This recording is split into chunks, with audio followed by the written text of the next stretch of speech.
Hi, this is Everett, Everett's Watercolors. Welcome to my classroom. I'm broadcasting live from Chesapeake, Virginia, and I'm sending out my message to YouTube, Facebook, and LinkedIn. So welcome all aboard, and I hope you enjoy the show today. My wife Gloria is in the studio. Hello, everyone. She'll be monitoring the broadcast and checking on the chat room for me. So what I'm going to do today is I'm going to do a still life, and a still life is to me is very important. Number one is to get better as an artist. You practice your techniques, practice your color mixing, brush strokes, and so forth. So it's to become a better artist when you do a still life. You learn to see, which means nothing's changing. The still life is sitting there in front of you, and the lighting is on, and you really want to zero in on what you're painting and where you want to put the actual details together. The appreciation of the subject matter that you're looking at. It could be a bowl of fruit. It could be a bowl of flowers. It could be an animal. It could be a person. So it depends on what you're looking at. You can appreciate that subject matter. It's also a meditative system. You can also, as you're relaxing, you can get into the zone, and as relaxing, and you're taking your time as you sit there looking at the subject, and as you paint and do the brush strokes, it becomes a very meditative process. And also, you're creating art. You're taking that object that you see, and you're interpreting it the way you see it and the way you want to paint it. So that is creating art. So what I'm going to do is take you over today. I want to take you over to my painting table, and I'm going to show you a still life. It's going to be called Vase of Flowers, and I think you'll enjoy that. Now, in the comments, in the section below, in the description below, I have a copy of the photograph that I'll show you that I'm using, and I'll have a copy of the drawing. And I would recommend that you try doing this painting with me. Do the painting along with me, and also you can submit it to my Facebook page, Everett's Art Group, on Facebook. And I'll have a link to both the reference material and also a link to my Facebook page. All right, so let's go to my paint table and let me get started. Okay, what you're seeing here is the actual still life that I set up. Now, one of the things about still life is that you have the flexibility, and you have the time and place to set up your own composition. Let me go over some of the colors I'm going to be installing here. It's going to be I'm going to be using lemon yellow, yellow ochre. That'll be mainly for the light areas, and then for the medium value, I'm going to be using Burnt Sienna and Ultramarine Blue for a nice medium value gray. And then I'm going to be using Quinacridone violet and Payne's gray in with the other mixtures for some of the details. Now, these are all Holbein watercolors, artist quality watercolors, and they're available on my website, everettswatercolors.com. And the links to the photo and to the drawing will be on my website, which I'll have a link to description below in the video. And my Facebook group is Everett's Watercolors Art Group, and you'll be able to find that link also in my description below the video. Okay. Now, some of the brushes I'm going to use, I'll be using the Hake brush today, the large Hake and the small Hake, the two Hake brushes I have from Silver Brush. And I'm going to be using Holbein, a half-inch flat synthetic, and a number 6 round synthetic brush also. And the other two brushes I'll be using the Silver Brush mop, and this is another mop brush I have. These are ones I'm really getting more used to all the time, and they're going to be on my website soon, these mop brushes. So I've got the palette ready, laid out here, and what I'm going to do is I go through, let me show you my setup here. The first thing I did was I did a sketch from the photograph, my design sketch. and I analyzed the values. And I have a light value here behind on this side over here, and I have a medium value here. And the reason that's important is that this light value will also be against the darker value of the vase. So there's a nice contrast here.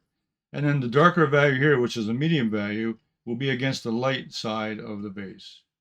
So I've already got some nice contrast in here. So this area here will really be the area of interest, also be the focal point. I really, as I looked at all the values, I use a value scale, which is called the Grayscale Value Finder. Okay, and you can get that at any artist store. And I'll show you another one I also use. But this has 10 values. It goes from 1, which is the dark black, all the way up to 0 or 10, which is white.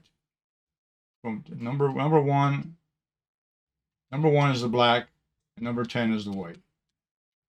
Okay, so what I did was I took the photograph, and I actually looked at the photograph, and I actually put the values up against each one of these areas here and measured what I thought was the closest value of that particular area. So that's how I use this value scale in order to come up with a proper value.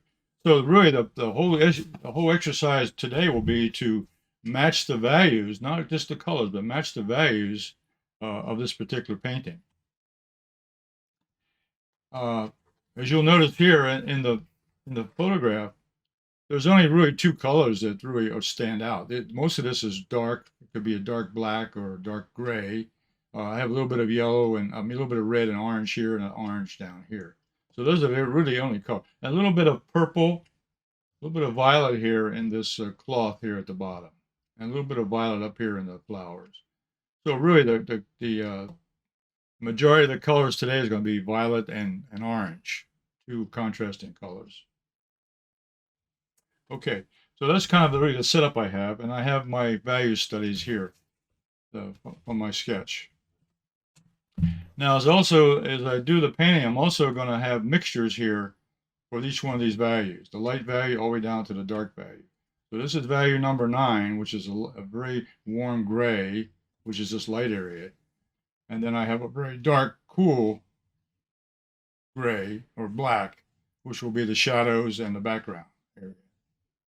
So I go from value 1, which is the darkest, up to value 9, which is the lightest on the value scale.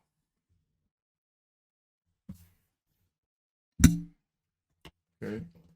And also, let me just show you, I'll also look at this here. This is a Diane Mize Notan value scale, and I found this on the internet. This is very interesting. The way this is laid out is that it has the same values, light, which is white, all the way to black, which is the darks, and it doesn't have numbers here, but this has information like highlights, not in shadow, and accents. So a different way of looking at it, but again, you can get the value pick out here from looking at the actual values on the photograph. I'm going to put this also on my link to the diagram on my website, and you can download that and take a look at that also. So I have 3 items on my website for you to take a look at and download. The photograph, and I'll have a copy of the actual drawing I used here also for my composition. Okay, so this is my composition drawing here that you can download off of my website. You'll be able to get that. I'll have this value scale here will be on there, and I'll have a picture of the photograph here of the actual setup. Okay, now transfer the design onto, it's almost a square format. It's almost like a 10 by 10, but it's a 140-pound Gemini watercolor paper. Okay. So what I'm going to do is I'm going to go ahead and start painting. Now, the first value I'm going to have is going to be the light value. I'm going to mix up a little light value here. I'm going to use yellow lemon, just a touch of yellow ochre, and a lot of water.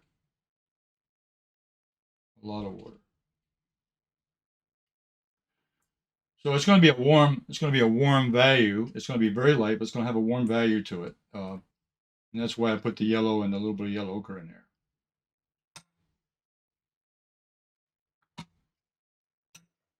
Okay, first thing I'm going to do is I'm going to use my large hake, and I'm going to pre-wet this area just a little bit, just put a little moisture over here. And I'm going to do this side here, which is the light side.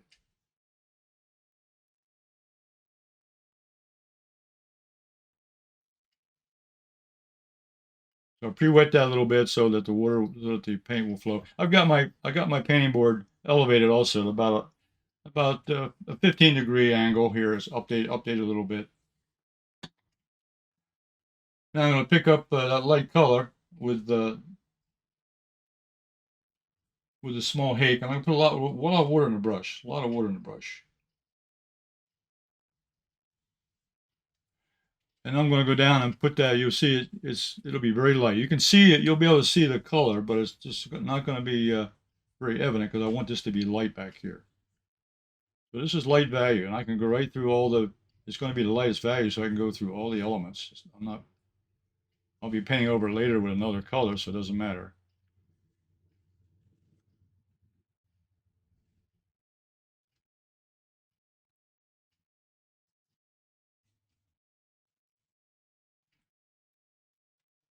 So that's the light value. And I'm going to use the blow dryer to dry it. Okay, so that first mixture was a warm gray, and I used yellow ochre and yellow lemon, a mixture with a lot of water. You can see though it is not pure white now because it's got a little bit of color to it, just a light gray, but it's a warm gray. Okay, my next area is the next area, which is the next level of value, will be the right on the side. So that's going to be like a cool gray. I'm going to mix up a little bit of my favorite mixture of gray is going to be Burnt Sienna and Ultramarine Blue. So I'll make a big enough puddle here. It's going to be a middle value. Not going to be too dark or too light. It's going to be kind of in the middle value. I'm going to go darker on some of the other areas.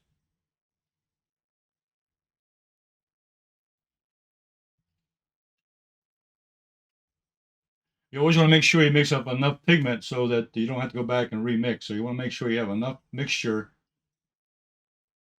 on the palette so when you go in there, you'll be able to go right to work. Okay, so I'm going to go ahead. I'm going to re-wet this a little bit also, just a little bit of dampness over here. Now on this side though, I'm going to make sure I go around the light areas, which is going to be the vase and the orange.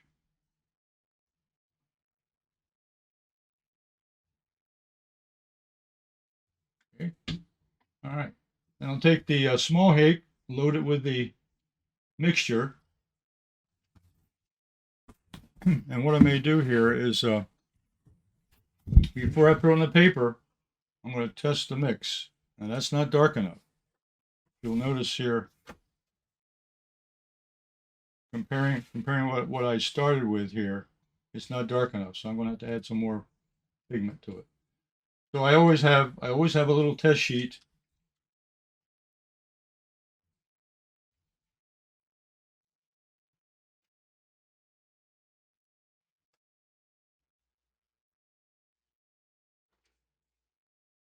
It'll be a little bit darker than that.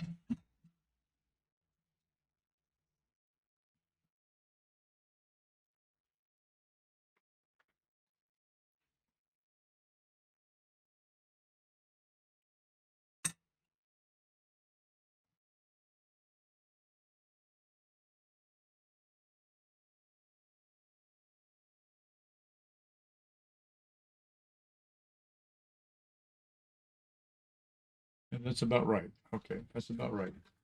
So you have to mix that up and have a test sheet where you can sample what you have.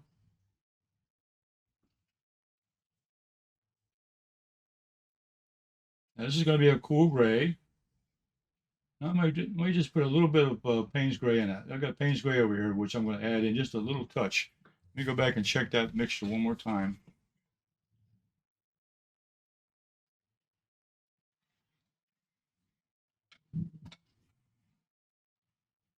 Yeah, that's better. Okay.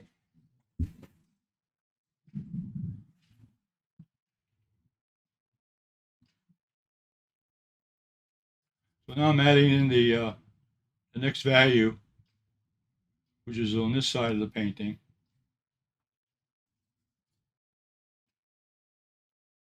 I'm going to make sure I go around the white vase. And notice also that when you put the value might look a little dark, but remember, watercolor is going to lighten up as it dries. So it's going to lighten up about 40%, 30 or 40% lighter. So you have to put a little bit more pigment than you think you need because it's going to dry. It's going to dry out lighter, much lighter.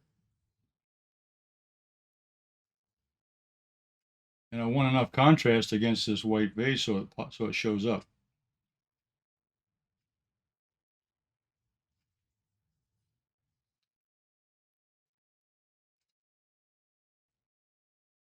And I'm also going around this orange object. Here's the orange. Go around that, right down to the tabletop.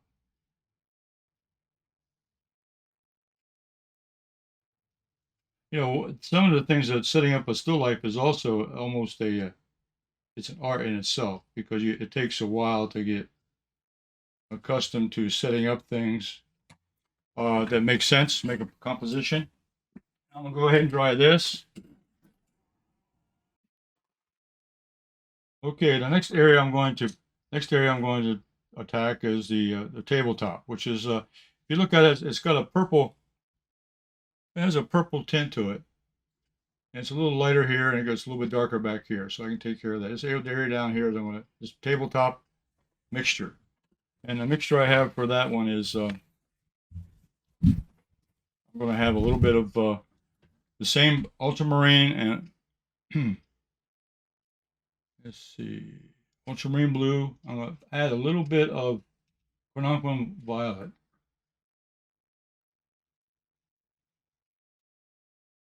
That'll give me the violet look, the little quinacridone violet.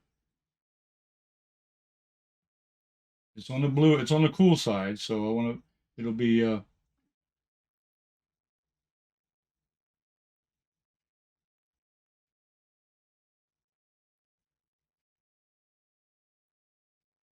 and a touch of Payne's gray. Just what Payne's gray, what it does, it'll dull down some of that color just a little bit. Knocks off a little bit of the edge of that color.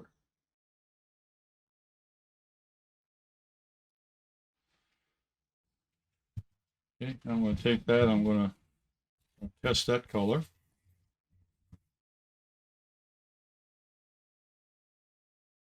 Okay, that's the purple I want, and that's the value I want. Okay, so I got the value and I got the color that I want. Okay, so I'm going to switch brushes. Because this is a smaller area.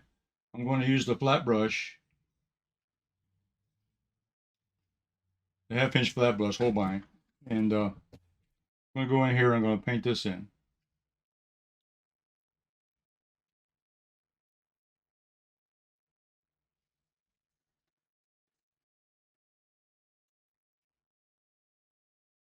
Go around the object here, which is the orange. Not ready to paint those in yet. I'm going to save those a little bit later.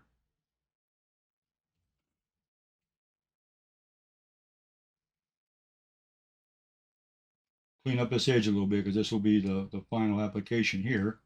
Clean up the edge as I go along. Come around here.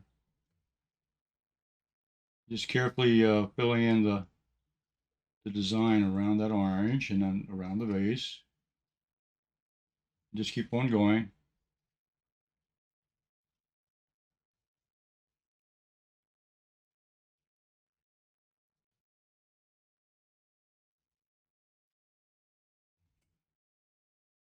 one over here on the back side.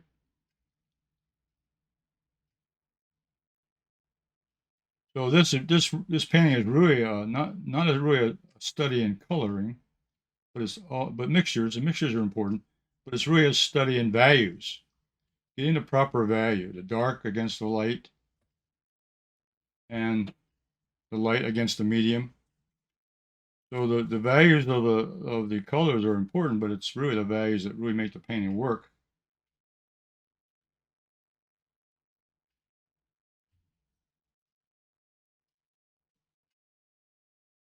Coming around the edge here. And I'm going to put some shadows in here a little bit later, which will go on top of this, so it'll be even darker on some areas. It'll be even darker.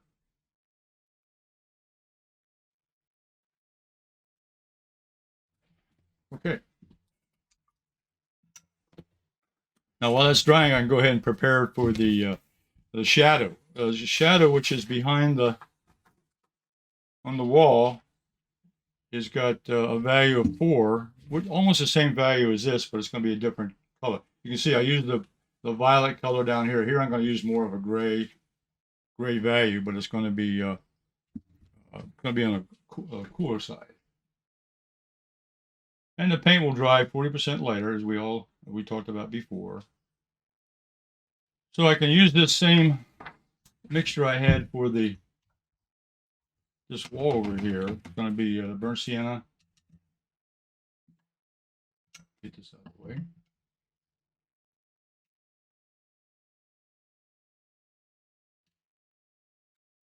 That's Ultramarine and Burnt Sienna.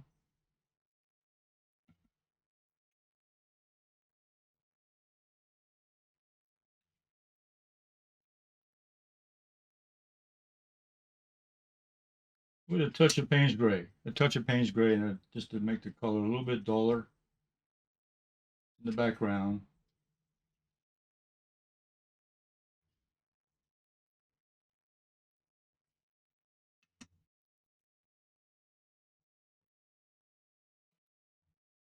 A little more Payne's gray in this mixture here, as I want it to be a little bit duller. I don't want it to be as bright as the purple or as bright as the other colors. Okay, now I'm going to switch brushes. I'm going to use the mop brush, the silver brush mop brush, and I'm going to paint in the shapes here of the flowers. Now this is I'm going to test my color.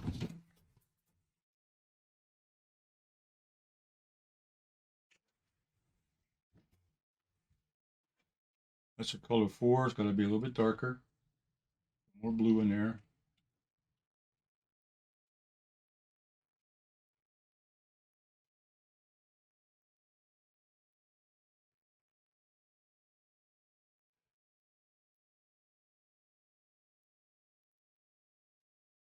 Okay. Okay, I got my color, I got my value.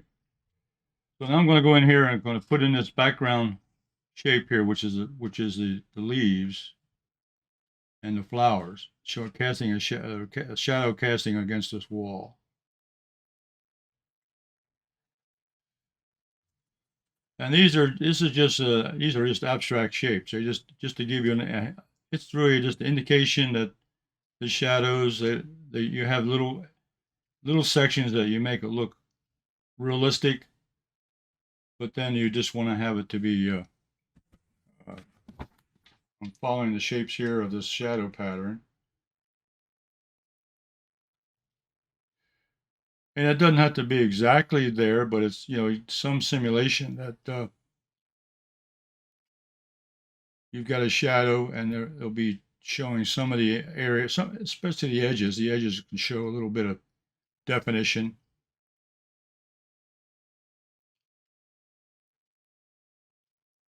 And I come up here close to where the actual flowers are going to be put in.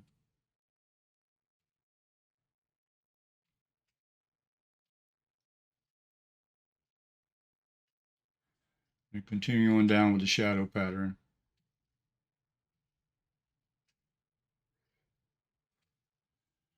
Okay, then into the shadow of the vase. There's There's some leaves down here at the top of that vase, which are not easy to see. I can use the point of this mop brush, which is very nice. I can use a flat side, which covers a lot of material, a lot of area, holds a lot of paint. But I can also use the point to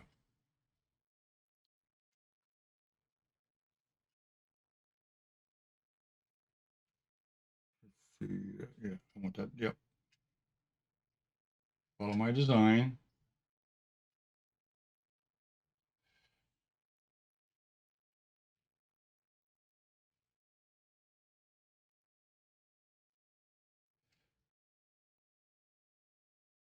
And I use the tip of this brush to give me the extra edge detail. And I use the flat part of the brush to cover the area.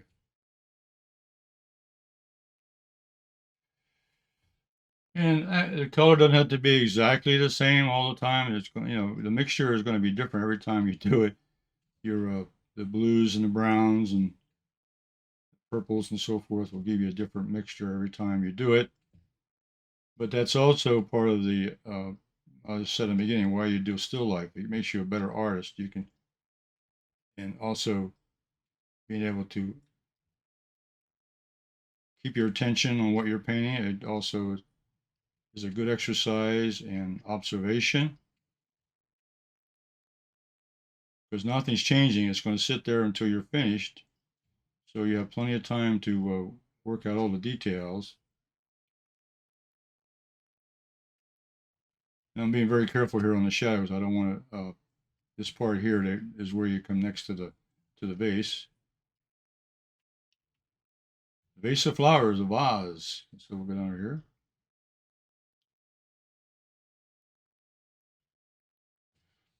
Okay. Now I'll take another brush. I got my my steady number 6 round. And I can put some of the stems in. They're casting shadows from the flower arrangement.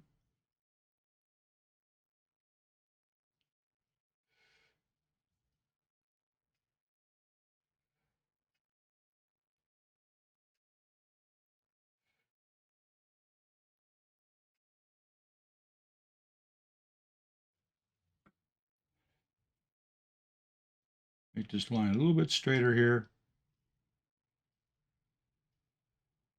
There we go. Okay. Now I'm happy with that. Okay. All right. Now the next thing I'm going to do is put in the. I'm going to put in the vase, and this is to me a good exercise in getting values. You'll notice in the vase it's a graded wash. It's dark on the outside here and it gets lighter as you come into the side to show the form and the roundness of the vase. So how do we do that? Well, I'm going to use 2 brushes here. I'm going to use basically I'll use the same color I just used for the shadows, the Ultramarine Blue and a little bit of Payne's Gray mixed in with the Burnt Sienna. And what I'm going to do here is I'm going to just use water on this larger brush. I'm just going to, nope, I'm going to do it backwards now. Okay, let me try this. I'm going to put the paint on this side here. This is the dark side. I'm going to put the dark side here. This is the part that's in shadow.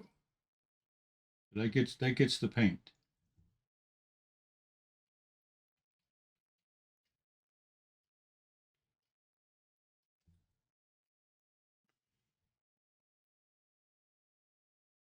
Using the tip of the brush to give me the detail.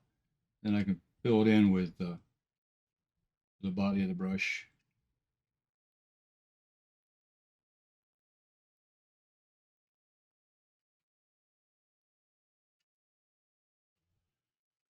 Okay, now with the water, this brush here just has water, and I'm going to put water on this side,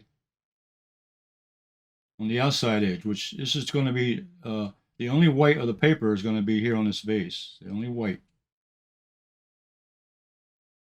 which is the lightest value in the painting.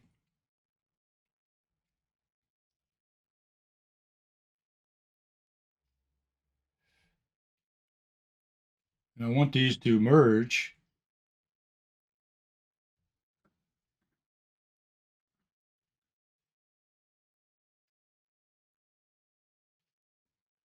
And what I do now is I tilt I tilt the paper just a little bit. And I can move that color just a little bit to the from the dark side to the light side just by tilting the paper. And that will give me that soft edge or that graded wash I want to give it the look of roundness on the vase. Now there's a little bit of darkness over here that got onto the edge, so I picked that up with a tissue right there.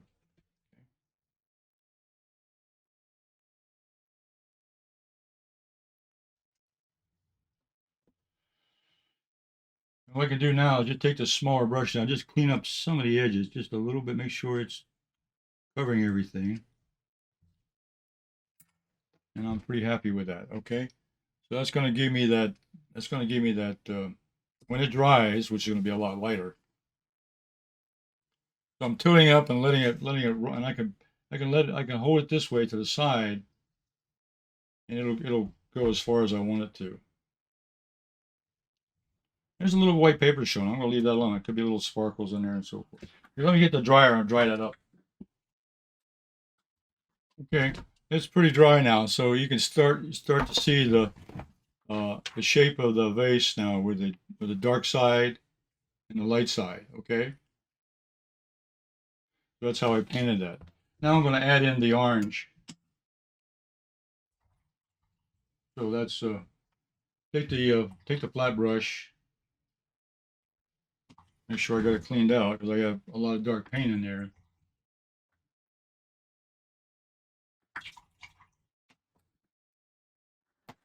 And pick up my orange color right out of the palette.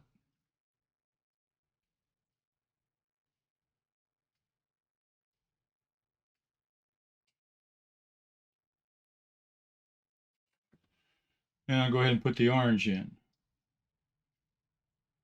Now you can see here when you put two contrasting colors together like orange and violet, this really makes these two colors really come out. That's one of the reasons I really chose this subject matter was not only just the shapes and the values, but also to have a little bit of color contrast, just enough to make it interesting. There's a little bit of center here in this.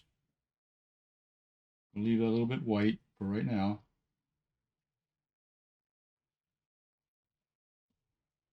So just carefully going around the edges. And I can use a smaller brush too. Be careful on the edges.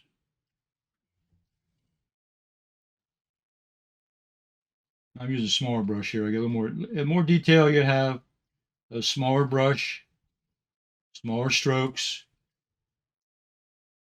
and makes it a little bit easier. Yeah, use the right brush for the right job.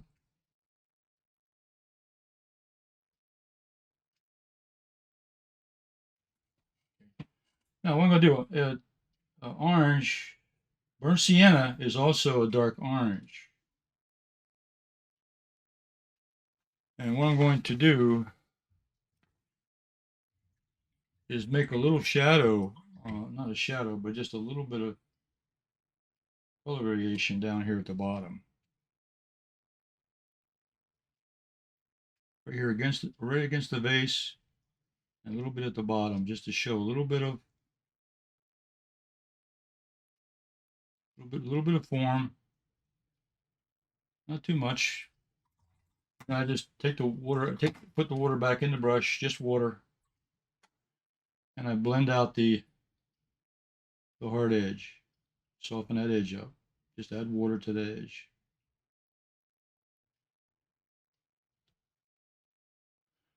Just to give out a little hint of a little shadow there. Okay.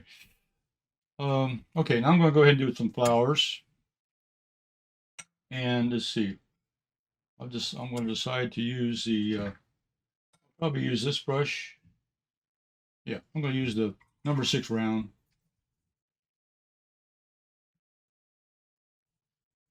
And I'm going to mix up a little bit of that dark violet color, which is quinacridone violet with a little bit of ultramarine blue. And I'm going to go in here and start putting in some of these flowers. Now here, these are the real flowers. The ones you saw on the wall there are the reflections or the shadows. The shadows and reflections almost the same. Uh, and these are a darker violet color. The color is not really that important. It's just their dark color, but I think the violet makes it. Is part of this uh, color scheme here, which I have violets and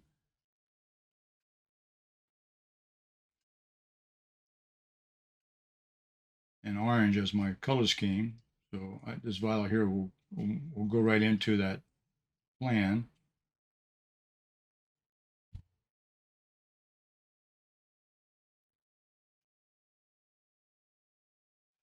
So I'm following the shapes of the flowers, just getting the edges. The edges, they're little sharp edges.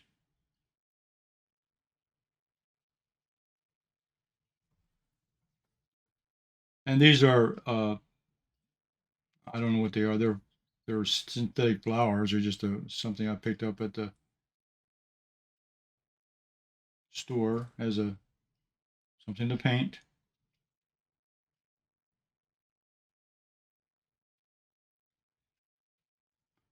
And there's some flowers up here. This is a real dominant one up here. This has got lots of little spokes on it up here at the top.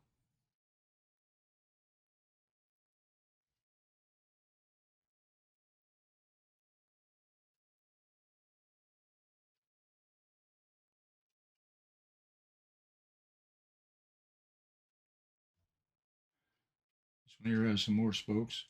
So you can define a flower by its edge a little bit, but here it's just to show that there's a little bouquet of flowers in a vase, and I'm going to make them all the same color except one. I have one different color. That's why I chose a little reddish orange flower to put also in with this combination.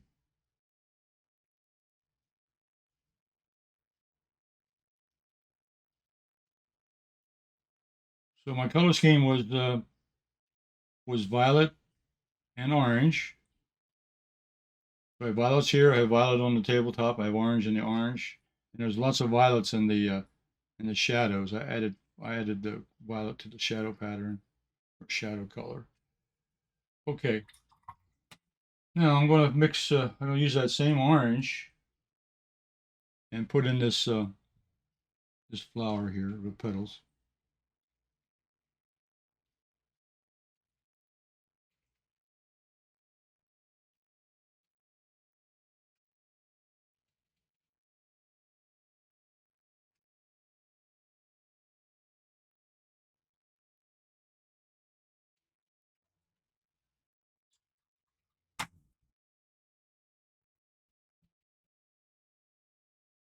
And I'm trying to make sure also that this orange is not as bright as the orange down here, so it's a little bit duller.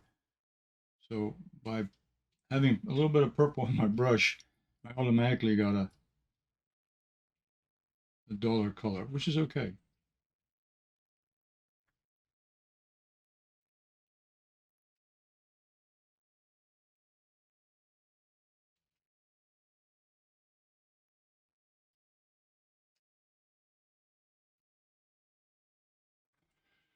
Okay, now I'm going to make a little burnt sienna. Put the burnt sienna in the center, a little dark brown. Put a bit of dark center in this flower here. Just touch it up. That's enough. Okay, now there's some stems, so I can use a little bit of the darker color. I'm going to use a mixture right off the palette. Just use a dark color.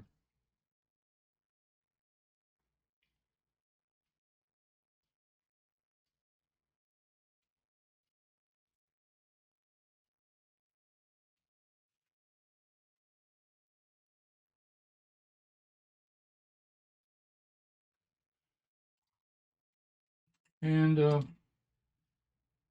were some leaves in here, so I'm going to mix up a little bit of green in with this blue and put in some dark leaves down here.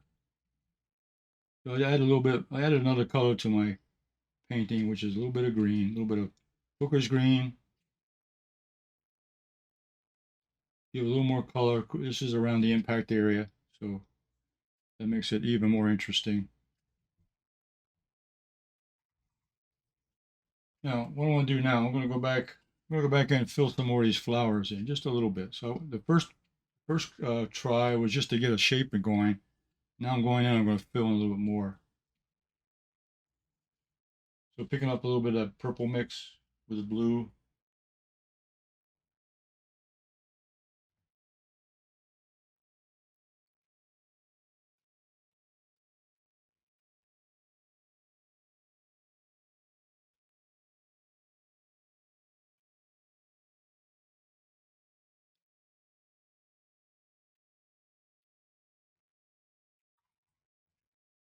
And some of that green I can put up here.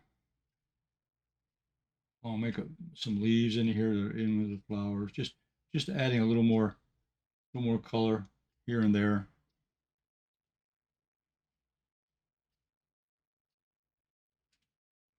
Okay, don't overdo that. Okay. All right, last thing I have to do now is to put the shadow pattern in. So this, oh, I'm going to connect this over here. I don't want to leave these out too far. Okay. Uh, the shadow pattern down here is the number 9. And the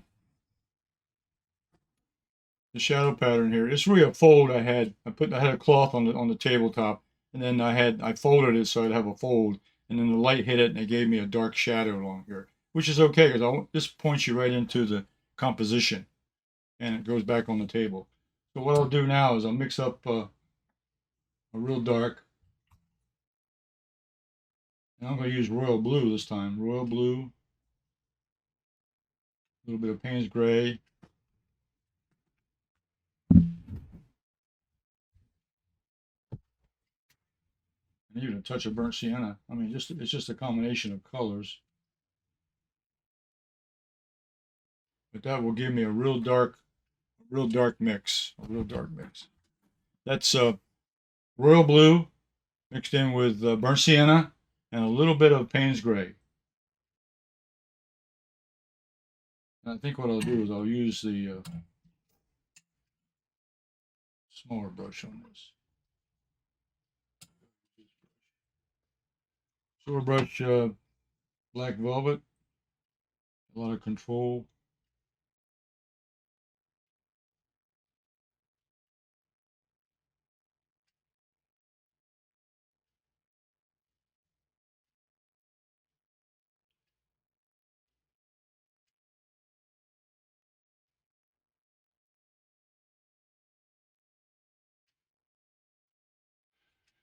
So I'm just putting the shadow pattern here that was, this was, like I said, it was a fold that I had in the cloth on the tabletop. And the light, when it hit it, just created this shadow pattern along the tabletop. But this also gives me a directional line into the impact, into the subject matter. So I designed it for 2 reasons. One was to put something here in the foreground besides just the tabletop, but also wanted to have an action line, an action line that pointed toward the subject matter, which in this case was the white vase with the flowers. So this was another fold I had on this side over here.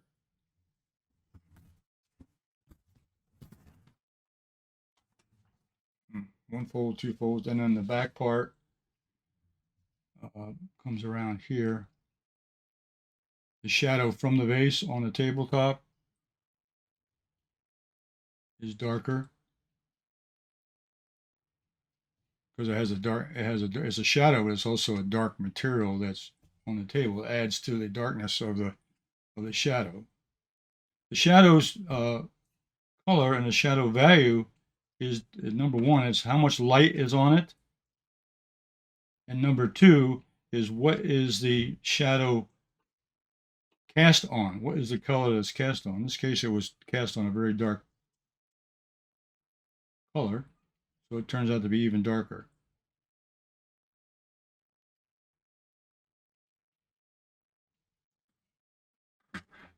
Okay. And the last adjustment I'm going to make is that back color there on the tabletop. Let's see if I can hit that one now. Let's see. It's a little bit darker back there, so I'm going to mix up a little bit darker value.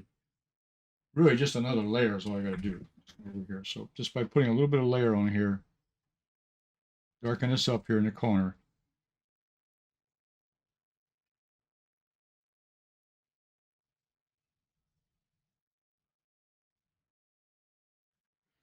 Okay.